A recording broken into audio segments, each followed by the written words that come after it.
that the software companies, I think, are now starting to realize that their core proposition, that they can't do everything as well. They need to partner. And I think it was Nick was talking about IntelliFlow and how they've partnered with so many different other software companies to build a broader proposition. And we all know of what Nick and the guys are doing on the WealthLink side of things, on the platform side, to bring all that together.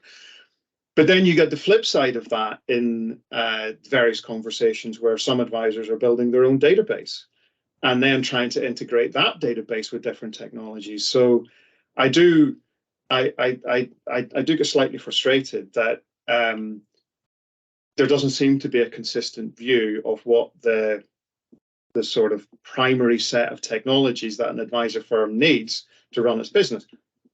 Partly because they're all slightly different in how they see things, but the concept of advisor firms starting to build their own databases and trying to get that integrated with platforms and with tech suppliers, if I'm being honest with you, is slightly scary.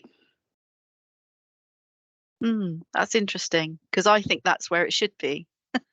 and I don't I mean, I know this is about the Lancat thing and the Lancat event, sorry Natalie, so it's not necessarily a debate, but I think that advisors do own their own data.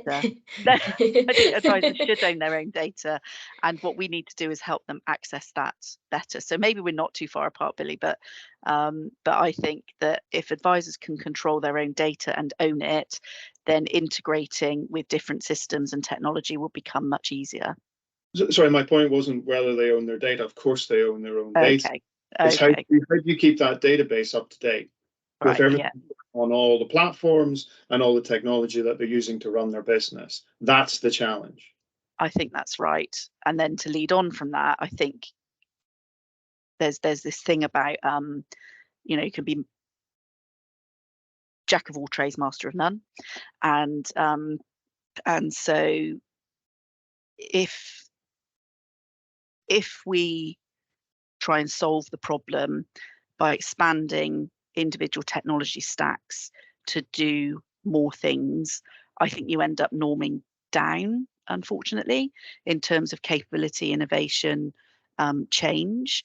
And I think that there is, so to your point, Billy, I think the need to get that data flowing around the ecosystem is so important, because that will drive the efficiency that the advisor needs. And I think platforms need to be platforms. I think practice management software needs to be practice management software. I think fund research needs to be fund research. And I think as soon as technology and even, dare I say it, platforms need to be platforms and advice businesses need to be advice businesses, because I'm not sure the things mix very well. But there you go. Let's specialize in our own technology and let's make them talk to each other. And that's the technology piece for me.